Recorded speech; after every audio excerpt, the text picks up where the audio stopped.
सावन का महीना भगवान शिव का पवित्र महीना कहा जाता है। पार्वती उनकी अर्धांगिनी थीं।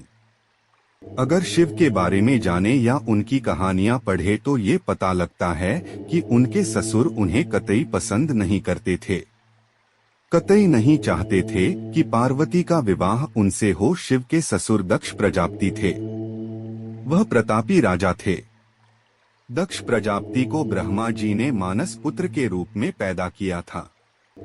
दक्ष द्वारा शिव को पसंद नहीं करने के पीछे पूरी कहानी है, लेकिन उससे पहले हम जानते हैं कि राजा दक्ष प्रजापति थे कौन। दक्ष प्रजापति का विवाह मनु की तीसरी कन्या प्रसूति और राजा वीरन वीरणी की पुत्री आस्किनी के साथ हुआ। दक्ष राजाओं के देवता थे। भगवान विष्णु के भक्त थे। कश्मीर घाटी के हिमालय क्षेत्र में रहते थे।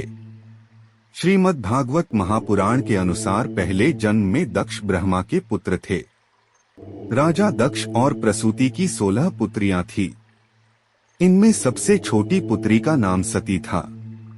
सती के नाम से पार्वती ने उनके यहाँ जन्म लिया, लेकिन प्रजापति कभी नहीं चाहते थे कि उनकी बेटी सती किसी भी हाल में शिव से कोई मेल मिलाप रखे या शिव उसके पास भी आए। प्रजापति अपने महल में शिव का नाम लेते ही चिढ़ जाते थे।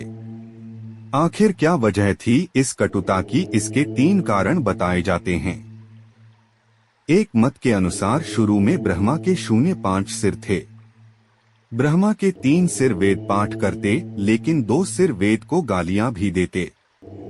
शिव इससे नाराज हो गए और ब्रह्मा के 5वें सिर को काट दिया।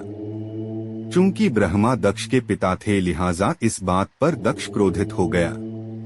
शिव से बदला लेने की बात करने लगा। हालांकि इस मत को ज्यादा माना नहीं जाता। दूसरा मत कहता है कि पार्वती ने खुद दक्ष के यहाँ ये कहकर सती के रूप में जन्म लिया था कि वह उन्हीं से फिर शादी करेंगी। इसके बाद भी दक्ष को लगता था कि शिव सती के योग्य वर नहीं हैं। इसीलिए उन्होंने सती के विवाह योग्य होने पर स्वयंवर का आयोजन किया, जिसमें शिव को नहीं बुलाया। इसके बाद सती मन से शिव को पति मान चुकी थीं, इसलिए शिवाय नमः कहते हुए वरमाला पृथ्वी पर डाल दी। तब शिव वहां खुद प्रकट हुए और वरमाला पहन ली। फिर वह सती को पत्नी बनाकर चले गए।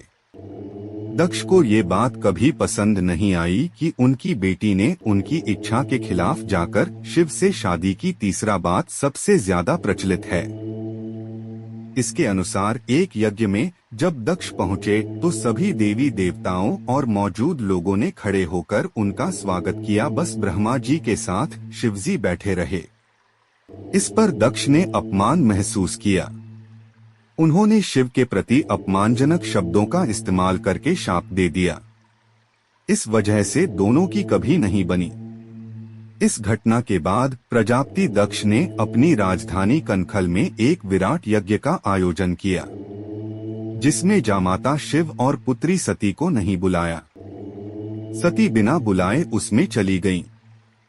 यज्ञस्थल में दक्ष प्रजापति ने सती और शिवजी का अपमान किया, जिसे सती सहन नहीं कर पाईं और यज्ञस्थल में ही जल रही अग्नि में खुद को भस्म कर दिया।